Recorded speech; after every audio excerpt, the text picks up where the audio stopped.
I'm Brenda. And I'm Megan. And we're the Badass Babes of Entertainment. Let's be renegades, reckless, running through our veins. Let's be renegades, good for nothing, runaways. That girl got her own bed. Welcome to the Badass Babes of Entertainment, Michele Hanisee. She has been a deputy district attorney for the County of Los Angeles for 22 years, and she has tried over 100 jury trials, including 44 murders. She spent 5 years in the hardcore gang division and the past 10 years in the major crimes division. She is the author of California Gang Crimes Manual. Wow. Apparently we need a manual for that. That's a little scary. I want to hear more about that. She co-authored Proposition 66, the Death Penalty Reform and Savings Act of 2016, which was enacted by the voters. She is currently the president of the Association of Deputy District Attorneys, which represents nearly 900 Los Angeles deputy district attorneys. That is amazing. What a badass you are, Michele. It sounds so much better when you read it. Wow, you've done a lot. And it's so funny because we have to backtrack and tell the story about how we met, because it's right? The craziest so story. random. I tell it all the time. Okay, I have the biggest case of my career. Huge case. It's a serial killer. He's about to go to trial in spring of this year. It's been pending since his arrest in 2014. And most of the murders were in the Valley, including it's a very sad murder of an adult disabled girl in the car with her parents driving to church. But aside from that, I needed a juicer.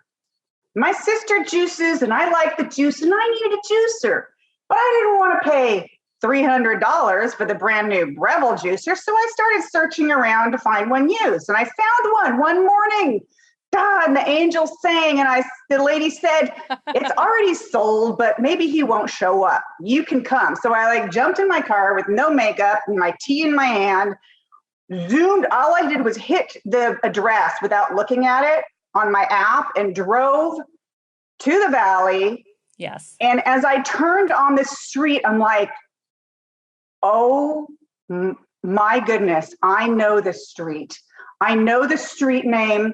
I know that business because we have videos from that business and that business and that business showing the moments before this murder, before this family was shot at in there. And I turned onto the block, and it was the exact block where the murder happened. And I don't know if you noticed, I was shaking when I got out of my car. I thought you had been in an accident. I'm like, what happened? Yeah, I was shaking because I'm like, what brought me to this place where this totally innocent victim was murdered, this totally innocent family was shot at, and here I am on the exact block to buy a juicer. So yeah, I wasn't sure if you noticed, but I was having trouble breathing. It was just so traumatic for me to be there, having seen all the video from the crime from that location.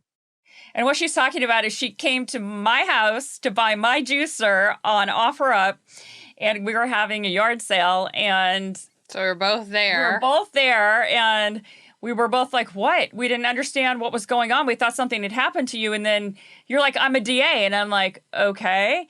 And then when you started telling me the story, I was like, oh my God, my neighbor just told me, because I just bought the house in 2019. So I didn't know the history. And so my neighbor had mentioned something about it. So then it all clicked when you told me the story. I'm like, oh my gosh, that's the story my neighbor was telling me about. Yes, it was a big deal. And that murder was the last crime he was charged with over a 9-month period. Ultimately, that individual was charged with 5 murders and 11 attempted murders, as well as animal cruelty for shooting 3 dogs. And the case is pending to this day. See, and I would have given him the death penalty just for the dogs. I knew so, she was going to say that. yeah, we're big dog people here. They're my And who's babies. not? Who doesn't love animals? Right? Yeah. So that was Don't just be mean to animals. such a wild story, and it sounded like that guy was a few French fries short of a Happy Meal and just not with the program. Man, that was wild. So to Very think that sad. happened like right in front of my house, I'm like, whoa. Right, like 3 doors over. Yeah. Very sad. that Very was tragic. Very, very sad. But that's how we met, which is But that's how we met. I know, and I was so excited to meet you, and you're such a badass. I'm like, oh my gosh, she's perfect for the podcast. Another No, badass no, out no. here. No, no, Actually, no. I'm sorry, Megan. Megan was Megan like, was we gotta there have her on the too. podcast, and I'm like, oh my god, yes.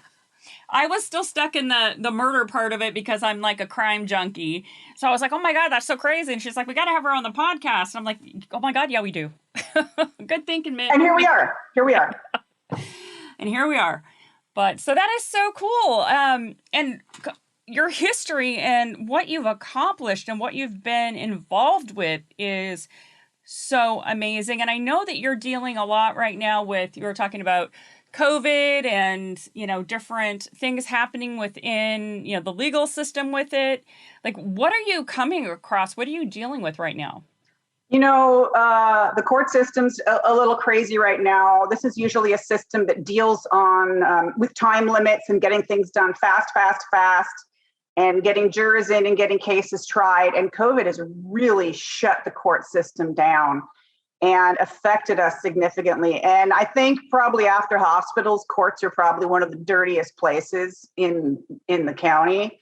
So it's a very high risk environment that our DAs have had to continue to work with, along with, and I won't just separate that, the public defenders and defense attorneys have also had to work in this environment, and the judges and the court staff and the sheriff deputies, and try to do their best to protect the rights of the accused, protect the rights of the victim during what's been a difficult crisis for everybody.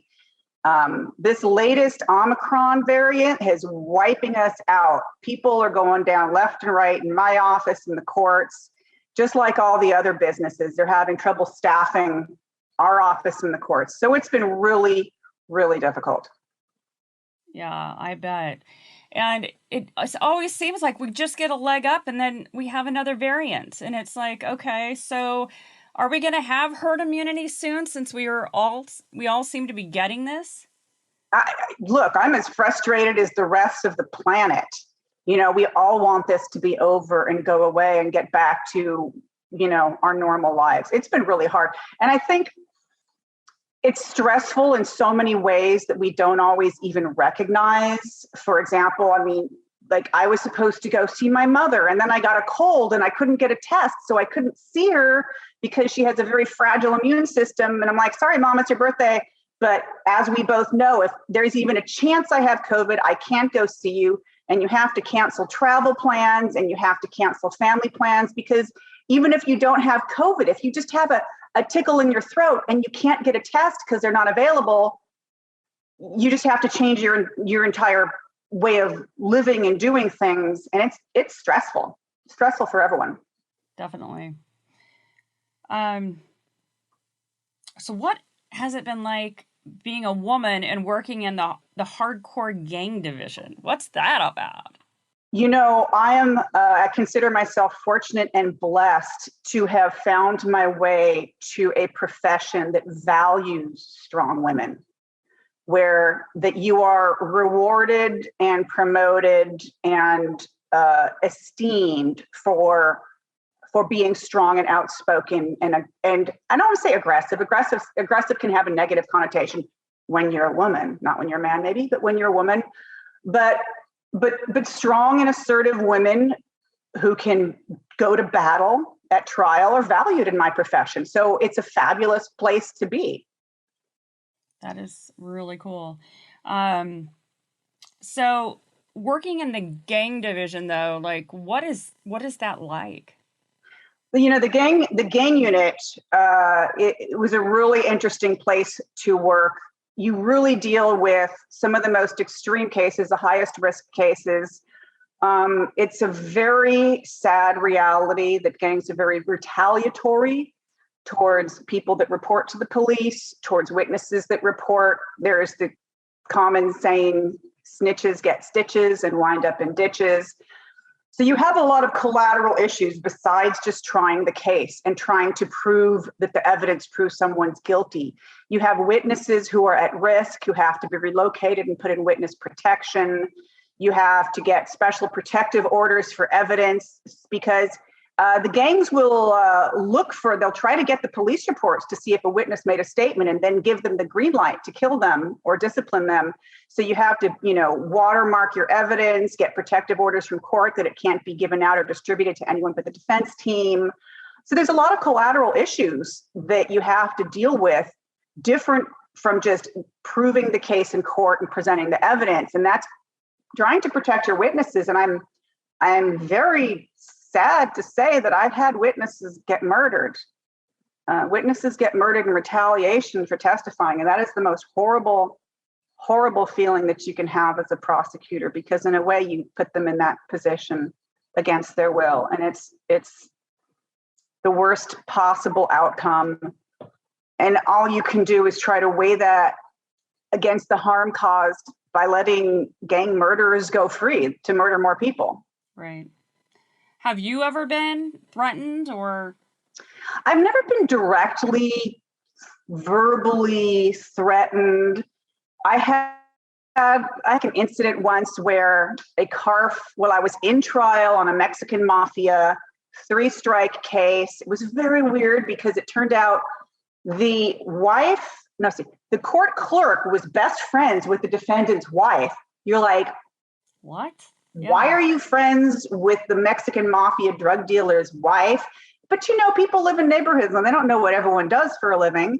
True. And then I was leaving the court one day and a car pulled up with what were clearly gang members in it, 4 of them, who were very pointedly looking over at me and smiling and grinning at me in my car. It was a message. No one said anything, but the message was sent. So I think that was probably the closest I had to a direct threat.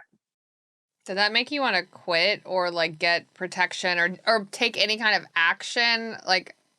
Or were you just like, another day on the job? I would never quit. They are not going to scare me away. However, for the remainder of that trial, I spoke to the local police department about it, and they were very concerned. And from then on, when I left the office at night, I'd call the police department and a police car would escort me to the freeway to make sure no one's following me. You do what you can do. At the end of the day, if they really want to get you, they're going to get you. But True. But you can't be afraid. In real life, you're more likely to die in a car accident in the freeway on the way to work. Yeah. It's a good way to look at it, I guess, to stay, to keep it in perspective and not let it get to you, for sure. So what do you think needs to change, and have you noticed? We've really noticed, and part of why we started this podcast is we've noticed that women in general tend to be more competitive against other women instead of male counterparts in the same position, at work. Why do you think that is? And do you see that changing? And I know it's in every industry, so it's not just entertainment. I've absolutely seen it in my profession too. And it's so strange. Sometimes one is reluctant to have a female boss because you're like, they're going to not stick up for me like a male boss was. And I don't know why. That's the burning question. Why don't we support each other? And maybe it's just a culture of competition, maybe we women have a culture of competition, that we don't see each other as supporting each other, but as someone to compete against. That's the best rationale that I can find, but it's not a good rationale. And with everything that we have to overcome, do 51% to succeed, we need to be supporting each other.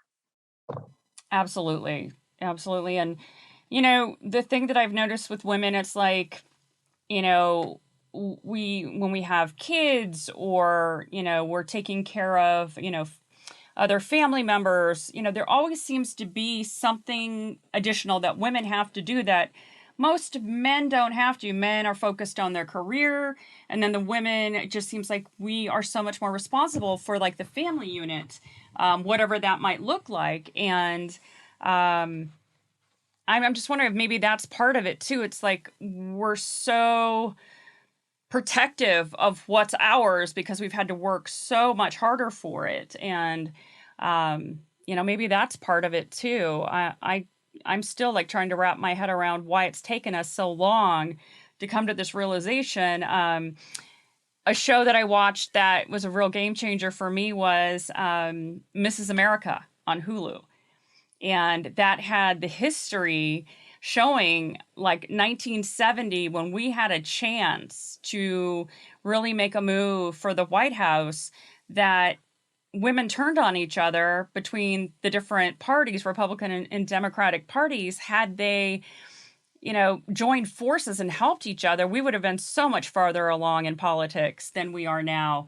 And watching that limited series, and it had Kate Blanchett, and I think every woman should watch this, with their moms and with their daughters, and because it was just so eye-opening for me when I saw it. I'm like, oh my gosh, this is based on history, and this is what happened. It like turned the light on for me. And of course, they reference Ruth Bader Ginsburg in it, and it's so cool that all these really important women in our history that were involved. It's just like, I just wish we could go back and tell them, keep going, keep pushing. But I guess from when Carter was in office to where Reagan took over, that's where the major change happened. So, look, like frankly, even in my lifetime, for when I was a young adolescent to now, the advances have been amazing.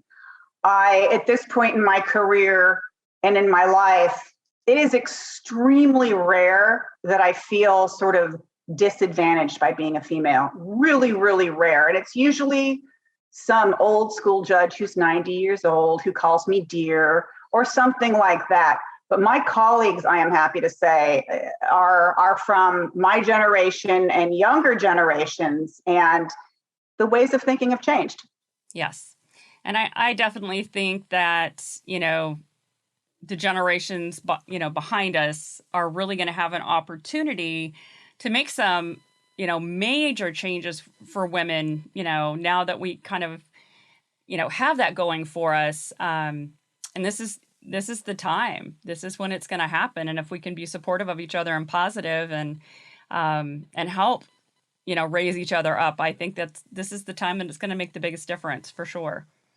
Absolutely. And I think the industry, the Hollywood industry, the industry as you call it, has lagged behind the rest of society in some regards. And that's where some of the big changes need to be made. There is the historic culture of the casting couch that needs to be overcome, combined perhaps with a lot of really lovely young ladies who are looking to succeed, who may be predated, and they have to be prepared to mentally and physically potentially prevent that from happening and defend themselves. And mental attitude is the first place to start.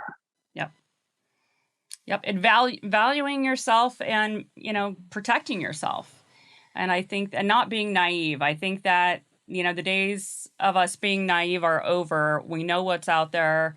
And, me as a mom, I don't know, I think once you become a parent, like all of a sudden the fear kicks in, when we were younger and we used to think we were fearless and, and there was nothing that was going to happen to us to, being older and seeing everything that can happen, and being worried about that, and especially in your position. I mean, you see everything that can go wrong. Believe me, it affects my life because I feel like, I tell people, like, maybe you think the worst thing that can happen, but I've seen photos of the worst thing that can happen, and I see them on a regular basis, and I hear about them on a regular basis. So maybe it's rare, but I see so much of it that it makes me uber cautious, because I know the worst thing that can happen, and it's bad. Yeah, it's Do you ever feel like, so you're uber cautious, but do you ever feel like there's a point of you overdoing it? Or do you ever like project that onto your friends and family? Like, don't do this. I have a story and you don't know what I can't really tell you, but. I don't feel uber cautious. I feel like it's totally justified. I And I really listen- do. I listen to I mean, a lot of crime podcasts and watch all the, investigation everything shows. And I tell all my friends that have kids, I'm like, you need to listen to this with your kids because they don't know what's out there. Well, And I remember once I'm going on a vacation with my family, and my sister has two younger boys. They're, probably 9 years old and 11 years old at the time. And she's asked my dad, they need to use the restroom. Can you go in with them at the airport? And he's like, oh, they'll be fine. I'm like, go in the restroom with the boys. You don't know what can happen in there can happen in 1 minute. mm-hmm. Can change their lives forever. That's right. So when the harm caused is that extreme, I think the caution level is justified. Absolutely. Very well said, for sure. So last question that we have for you is the big one. We want you to do a shout out to a badass babe in your world that has helped elevate you and support you on your journey. I think my shout out would go to the badassest babe I know, my friend Anne Marie Schubert. She's the district attorney of Sacramento County. You might know her for her involvement in help solving the Golden State Killer case. Nice. She is also a pioneer in forensic DNA evidence, but she's also the kind of woman who can ride an ATV, put it on the trailer, and back it into a downhill curved parking space, then go install her own flooring. She's like that. So she's the badass that I look up to. All right. She's pretty badass. That is pretty badass. Yeah. Installing your own flooring. I want to be like her. I want to be like her too. Me too. And helping to put the Golden State Killer away. That's amazing too. And yeah, that was a wild case and drug on for way too long, but I'm so glad they got him before he passed away. Absolutely. Yeah, he needed to be brought to justice for sure. So one other quick thing that I was just thinking about, I saw a story about how there are less serial killers out there now. Before, at any given time, there were like some ungodly, like 52 serial killers operating in the United States. And now they're saying it's down to like maybe 8. And so do you think that, DNA, obviously DNA has made a big hit on clearing out of a lot of the cases before they, can continue with too many. But, what have you seen happening that's been changing that? Is it the media? Is it getting, information out faster? What's helping with that? That's a really good question that I've thought about myself. Because in the 70s, there were just like serial killers everywhere. And they were what the FBI profilers would term sexual sadist serial killers. Mm-hmm. Everyone was a sexual sadist. Charles Ng, the Hillside Strangler, the Green River Killer, all of them. We really don't see that many sexual sadist killers anymore. What we see now more are mass killers and spree killers. So the ideology kind of changed. Mm-hmm. What changed between now and then? Why are there fewer serial killers? And mind you, there are still serial killers out there. And I have a case of a serial killer, but he's not a sexual sadist. I think what happened was the 70s, the crime levels were really high. They were like the highest they've been in 30 years in California. And what happened is all these serial killer cases were happening, all these bad crimes were happening, and the government and our legislators came out with a lot of tough on crime laws. We got 3 strikes. We got the war on drugs, whether it worked or not. We got Marcy's Law. We got gun enhancements. And people started getting punished more when they were doing these horrible, horrible crimes, and crime went down. When the penalties went up, crime went down. And that resulted in, not now, but like 4 or 5 years ago, some of the lowest crime rates in California history. Some of the highest incarceration rates, but some of the lowest crime rates. Now the table is turned. People are saying we're over incarcerating. They don't think it's a remedy. So incarceration is reducing, and the penalties are being reduced by our legislators and by the public and what they vote for. But now we're also seeing rising crime rates. So, society is going to have to make some tough choices. Well, and during the beginning of COVID, didn't they let out like some ungodly number of prisoners? Yes, yeah, to protect inmates from COVID, in addition to Prop 57, which the voters voted for, tens of thousands of prisoners were released early from prison, meaning before serving their full sentences. And it's kind of weird. What people don't realize is if someone gets sentenced to 10 years in prison, they don't serve 10 years. They get credits for being good behavior and for working and for doing educational. So for example, for a regular felony, let's say you got sentenced to 10 years, you would only do 5, okay? But now they're not doing 5, now they're doing maybe 3. So 10-year sentence is more like 5 years minus maybe 3 years. Wow. So they are getting let out early. And my understanding recently from some statistics I learned is something like 20 or 30% of the parolee population, these are people recently released from prison on parole, are homeless.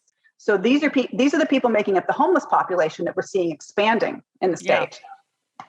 And obviously we all know the problems we're having there. And there's this Venn diagram of homelessness, mental illness, drug addiction, and crime. And what causes what, I think is a huge and complex conversation. But it's obviously a crisis in this state right now. It's awful. It's pretty scary. And I know I heard some stories about those people that were released during COVID and how some of them went like after their victims. And I heard a story where a woman was actually murdered. So it was just like, that is so scary to think that, somebody goes away and they're a violent criminal. And then it's like, oh, let's just throw them on the street because we don't want them to get COVID, but yet they're going to be homeless. And they're, I'm so confused. It is scary. And unfortunately, our Department of Corrections has an abysmal job at rehabilitation. They're called the Department of Corrections and Rehabilitation. But the reality is it's about a 50-50 crapshoot of someone getting rehabilitated. The recidivism rates are upwards of 50% for someone released, meaning they will have committed a new crime within 2 or 3 years of being released. So scary. It is. People need to be aware, and they need to be careful for their own personal safety. Yeah, absolutely. And I would say any women walking by those homeless encampments, go the other way. Don't do it. Don't. Get those little screamy things that go off if you push the button. Carry pepper spray. But the best solution is to avoid those situations because unfortunately, when crimes happen, they progress very quickly. And the people that you're dealing with are not going to stop and allow you the opportunity to gather your thoughts and try to protect yourself. Yep, absolutely. Very good point. Well, thank you so much, Michelle, for Thank you so much. being on the podcast. My pleasure. So Thank you. informative, The whole interesting. juicer thing brought us here, so it's all a good story. That is a really great story. And we have to get together and do brunch Yes. one of these days for One sure. of these days. If we can dodge COVID for long enough, right? Amen One to that. day this will all be over. Yes. Well, yes, thank you yes. for your time, Michelle. Yes, thanks, Michelle. My pleasure. Good to All see you right, again. You guys have a great evening. All right, You you too. too. Bye. Bye. Bad girl with a good heart. Our show's sponsor today is Roasted Luxury. And this coffee is so freaking good. I can't even begin to tell you. You'll never have to leave home again for coffee. And it's organic, fair trade, and small business, which we love. This is a good thing. They offer honey processed coffee, which means that the coffee is naturally sweeter. So you badass babes can add less sugar and have that second or third cup without the guilt, which we also love. Go to roastedluxury.com and use promo code BABES15 for 15% off your entire order. And you can feel good about helping a local business person who is also a badass babe. Yes. So thanks so much to Roasted Luxury for being our very first sponsor on Badass Babes of Entertainment. Hey guys, welcome to the Badass Babes of Entertainment. And we went to Malibu for a really cool event called Meet in Malibu. And we had a lot of fun interviewing some amazing badass babes out there and finding out some really interesting things about people that we met for the first time. Check it out. So, welcome to the Badass Babes of Entertainment. I'm Brenda Fisher. I'm Terra Newell. And we are here with Brittany Brown. Hi. Hi, Brittany. So tell us about you and what you do and all that. Yeah, I'm a bit all over the place. So I guess like my everyday job, I work in advertising. Nice. So I'm a senior media strategist. So I am the person that handles all the leadership roles and the stakeholders, and for lack of better terms, I keep them in their place. Nice. We love that. I make sure that the budgets are good, timelines, and I handle any kind of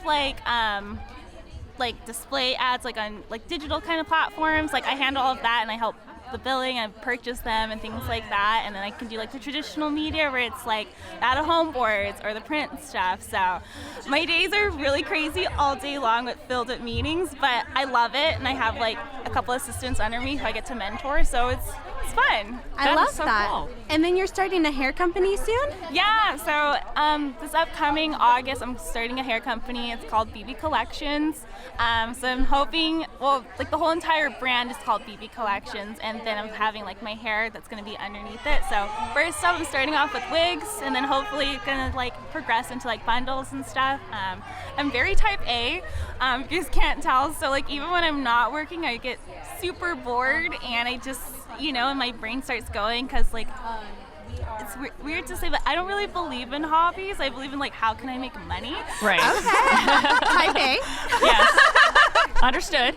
So that's kind of just me. And then other than that, I've done I've done a pageant, I just try to do different things. And then when they asked me to be the influencer up here, I just jumped on board. Why not? Let's meet new people, let's connect, let's even just have fun with it. Absolutely. And any chance that we have to connect with other badass babes out there, it's always a good thing. And it's so awesome. We've talked to so many great young people that you guys are just killing it. And I love the work ethic and the drive, and so great to see that in younger generations because, a lot of the time we don't see that. And so, that makes me really proud of you guys, to see you guys just kicking butt and just I'm doing this. I'm making it happen. I appreciate that. Yeah. And you're fierce, and that's such a great thing that you're not afraid to jump in and try something new. And yeah, you can't, because I know I'm young, I'm 26, so but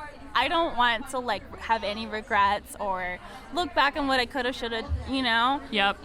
So I've talked to a lot of people who are I admire what you do, and I want you to be admired, I want you to be inspired, I want you to get up and go, stop watching me do it too, Absolutely. Yes. And I love that too because so many people make excuses for why they can't do something, and a lot of it is just fear. The fear of failing. And the thing is, what? Failing is part of it, and when you fail and you get back up, you're going to be so much stronger. Oh yeah, most definitely. And even when you do fail, you meet new people, you get a new direction. I'm honestly really big on vibes and manifestation, and sometimes I don't take the L's as personal. I'm okay, that just wasn't meant for me, Right. I've had different job interviews I didn't get, and I felt I should have had that. But then a couple weeks later, it's the most perfect job ever that came and fell into my lap. I was just walking on the street, and then hey, what do you do? And I'm just oh, this, I'm in advertising, I have this opening, and I was are you serious? That fits me 100%. Isn't that wild? I know. love It's that. When it's meant to be, it's meant to be. And yeah. The universe always finds a way. Yep. Oh yeah. Absolutely agreed. So that is so cool. I want to know more about, what you're doing in advertising, and do you work with brands? What kind of advertising do you work in? Yeah, so right now, I work for in the pharma healthcare, so I help with the insurance. So right now it's the not so sexy brands. Right now I'm doing the Medicare stuff. not that fun, but in a couple weeks, I actually got this new position. Like, it was kind of like that weird manifestation thing. Right. So I'm going to be actually working for Google and like going to be working on their ads and things like that. So it's going to be so much fun. Oh my gosh, that will be fun. So it's going to be super fun. So it's going to be a different like demographic I'm going to target at. I'm going to be a supervisor at this level, so not the senior anymore. And then I'm going to be like a client services supervisor. So it's a bit different from the media strategist, but I'll also be a slight consultant too for the media team. So I get to work with tons of people because like I love people, and then keep everybody in check. It's just, it is what it is. That's awesome. Keep it organized, make sure everybody's successful. Oh yeah, and then if it doesn't, because it falls on me, like, then I'm gonna get talked to, and it's just not fun to You're get like, in trouble. yep. You're like, nope, we're making this happen. Absolutely. So one of the big things that we always ask our guests on the podcast is to do a shout out to a badass babe in your world that has helped inspire you and lift you up. Definitely my mom. Right on. She's just everything, because the way that I am is just because of her. Like, she definitely is like definitely type A too. She can do so many things at one time. Like, she has her PhD, like, you know, that honestly inspired me to get my master's degree. So like, amazing. You know, like, I don't know, she's just, being herself just makes me want to do what she does. And I think that's why, like, even from my social media standpoint, like, I do a lot of things because I want you to do it too. Like, it's not unachievable for you. Like, you can reach it just as well. So she's setting the example. Oh, and yeah. That's amazing. Oh yeah, 100%. And she sounds like a mom that has put her kids first too. Oh yeah. Because like, she, even though she's like she's a clinical psychologist. Okay. So like, she's definitely like into the human mind and like understanding and helping and feeling. But she definitely put her career like on the back burner, like when we came into the world, because like, you know, she just wants to be more hands on and like to make sure that like we got what we need out of life, you know? Right. So, and I don't know, in a way, like, I don't want to let her down, but I won't, but Yeah. it's that child mother feeling. Right. And you're like so excited when you make her proud. Oh yeah. Yeah. Most definitely. It's kind of what, you know. I'm like, I'm gonna start crying. That was so great. I'm like, I just love that. I do too. That is really sweet. Guys. So yay for moms. Moms, we've really heard that a lot today with all of you badass girls out there, badass babes. A lot of people, you know, saying that their mom has really paved the way for them and, you know, kept them strong. And I love that. I love it when I hear about great moms that are supporting their kids and, you know. They know us best. Yeah, exactly. They really do. And they, you know, they always have your back. Oh, yeah. They always have your best interest at heart.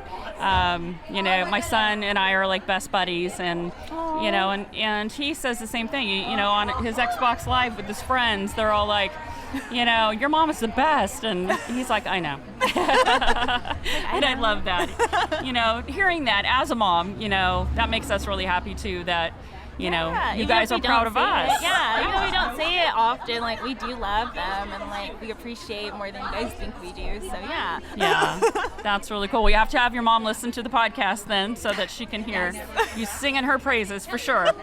I will do. That is awesome. Brittany Brown, thank you so much for stopping by and thank joining you. us on the Badass Babes of Entertainment, and we hope to see you soon. Yeah, thank you guys for having me. I appreciate it. Absolutely.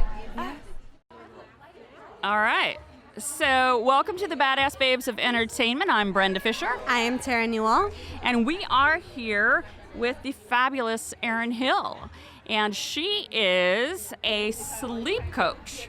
So tell us about what you do. Yeah, so I've been a sleep coach, certified sleep coach for over 15 years, and it stemmed from when I was a nanny, and my kids that I was nannying, they went to bed at like 11 and 12 at night, and you guys, they were 2 and 3 years old.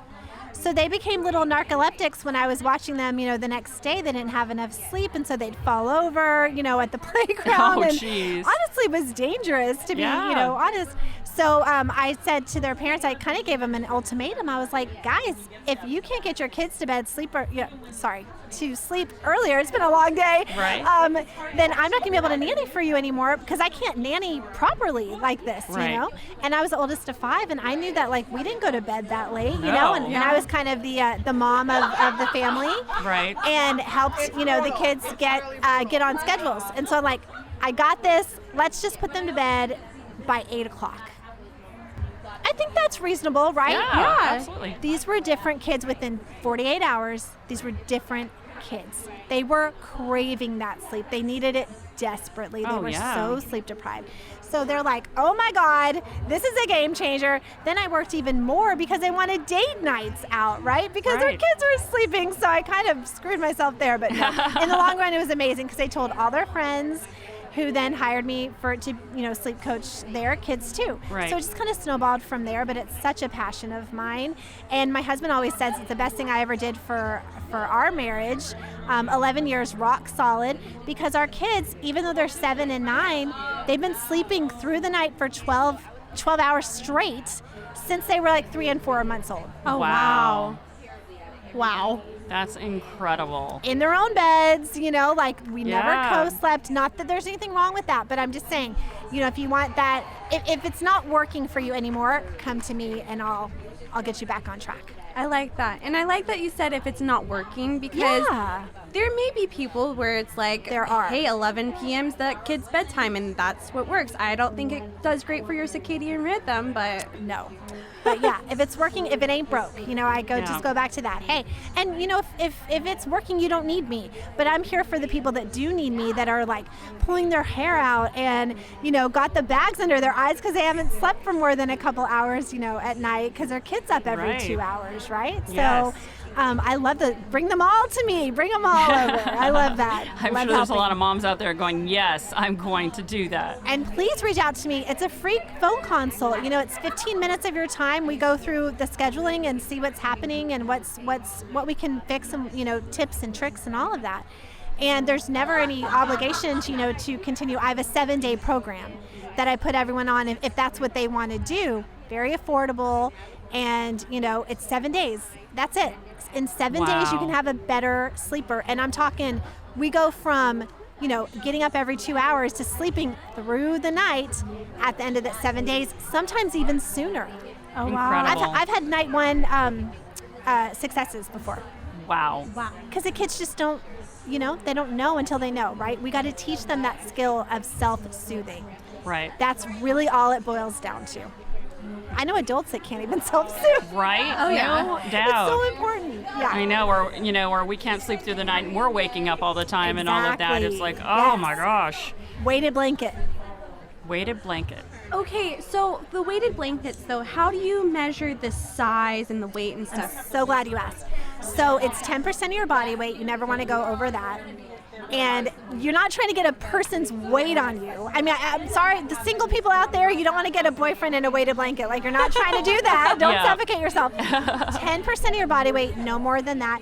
And a lot of people say, oh, but I sleep hot. I don't want that. It's okay. They have ones for people that sleep warm and ones for people that are always cold. Like, you can decide what type you want. So it's really nice. Yeah. Amazon. They're not expensive, and they are game changers. Nice. Yeah. And kids can have them too, though.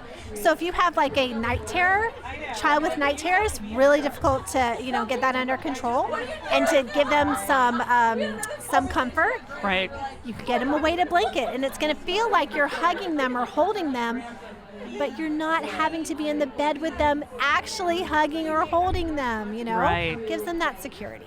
That's the best thing that you could probably do by far. That's so cool. So if parents wanted to contact you, how can they reach out to you? Yeah. So the easiest way is just to go to my Instagram, Getting Cozy with Erin. It's GETN Cozy, COZY, with Erin.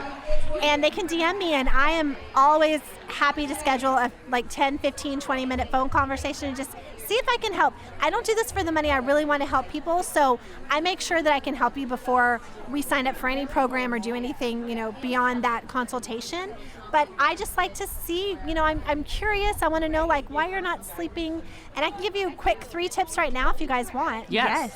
So we're like, yes. I love it. I love the enthusiasm. If you're an adult and you're having trouble sleeping, number 1, cut caffeine. You're not going to like this. Cut caffeine by 1 p.m. Wow. 1 p.m., yes. A lot of people have 2 cups of coffee, and that second cup is what, around 3, 4? No. To get us through the end of the day. Yes.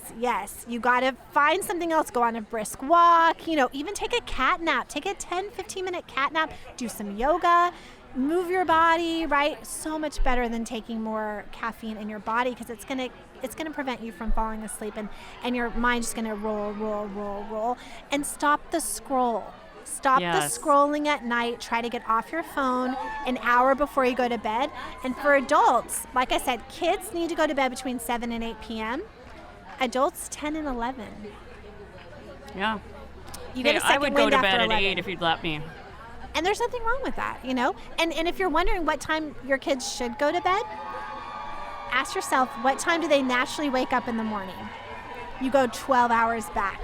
Now, obviously, if they're waking up at 5 a.m., you're not going to put them to bed at 5 p.m. Right. But you want to be as close to that 7 to 8 window. If you go past the 8 o'clock window, they're going to get the second wind and fight sleep for hours. Okay. I have a lot of parents out there probably nodding their heads like, oh my God, that's right.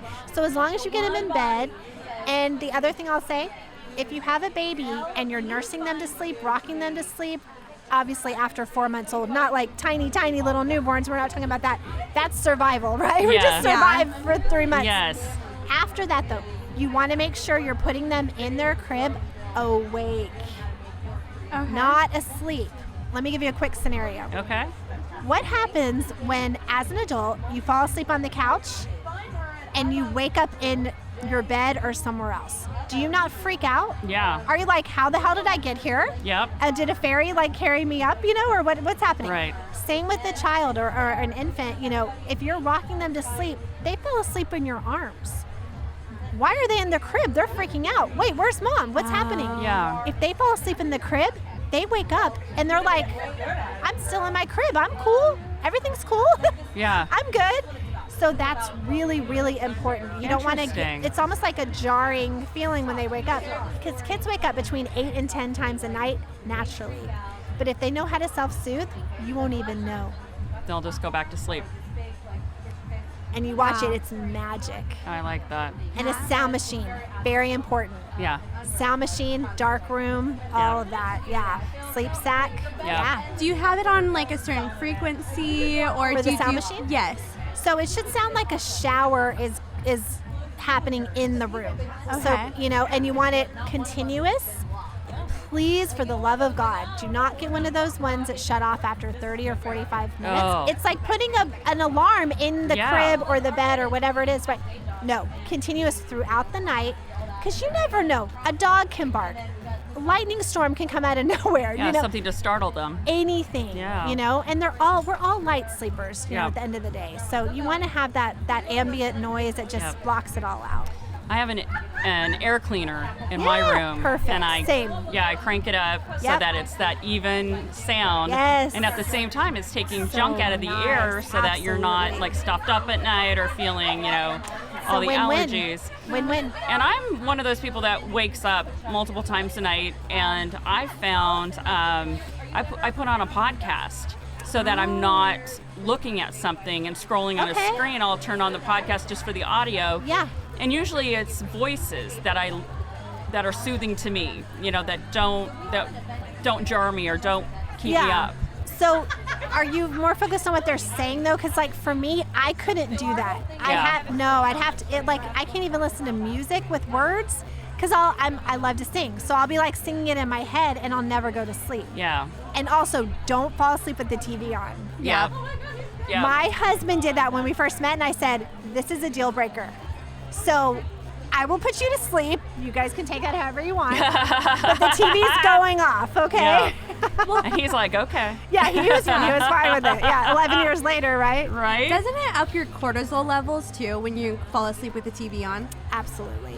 Absolutely. And so you're stressed Especially if out. you're watching a true crime Yeah. or, you know what I mean? Yeah, what's really crazy though is that I spent a lot of time in the hospital, and when you're watching, TV that only has certain channels, I'd always seem to go to Forensic Files, and even though it was true crime, that guy's voice was so soothing to me. It is deep and nice. And it was just like he could talk about someone being murdered and a head exploding, and I was just like, oh, that's nice, you know, Just soothing. because his voice was so great, and that's how I was able to sleep in the hospital with all the noises and then waking you up every 4 hours and Whatever works, Yeah. right? I mean, everyone's different. I'm just saying from experience what I've seen work kind of across the board. yeah. And it's easy, you know, anybody can do that. And if you're traveling, the Rain app is a godsend. Nice. In fact, me, I'm traveling right now. I don't live here. And I have it on, and, you know, my friend sometimes will snore, right? And that's okay. Right. But it just drowns it out, and you can just, you know, drift off to sleep. I love that. The Rain app, and it's free, I think, too. So we always ask our guests to do a shout out for a badass babe in their world that has helped inspire them and lift them up. Who would my you like to do a gosh. shout out Well, for? the friend I was just referring to who's actually a fellow podcaster here. Nice. And I'm a podcaster as well. So we met, actually, it's really funny. We met on Clubhouse, the Clubhouse app. yeah. Oh, I love that. Yeah. So I'm grateful, so grateful to that app. Her name is Erin, also. Erin Ramsey.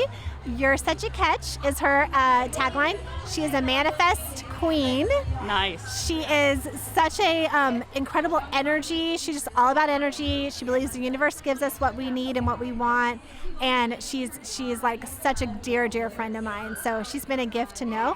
But please go follow her. She's hysterical. She does her own reels, Nice. her own content. She's always entertaining and just so smart. You know, her podcast is very, very smart, very witty. She has a way with words. We'll definitely She's check incredible. her out for And she's sure. single. So, gentlemen, if you're listening. Yes. Beautiful That is girl. amazing. I love that, and I love that. You know, women supporting women is so important right now. Absolutely. We need to really move this forward Yeah. and Yeah. continue to do that and lift each other up, and that's what our podcast is all about. So I love that. Yes, That's for sure. amazing. Well, thank you so much, Erin. I appreciate you Thank coming you. on. Yeah, And thank you for having me. Yeah, It's a let's definitely pleasure. stay in touch. Absolutely. Yes. All right. Thank you for Thanks. having me. This episode was produced by me, Megan Ketz. And me, Brenda Fisher. Thanks to our Grammy-nominated sound engineer, Herman Villacorta. We have another amazing guest next week, so be sure to listen. If there's a topic you would like us to cover, message us on Instagram at Babes of Entertainment, also on Facebook, Babes of Entertainment, and on Twitter, Babe_podcast. And now TikTok, Babes of Entertainment on TikTok. Woo, woo, woo. This podcast was produced by RSA Entertainment and Rogue Matter. Join the movement. Go Rogue. Bad girl with a good heart. Lost boy got a fresh start. And she's my gasoline. Slick chrome on the Mustang. Drop top, no, we don't play. 'Cause I'm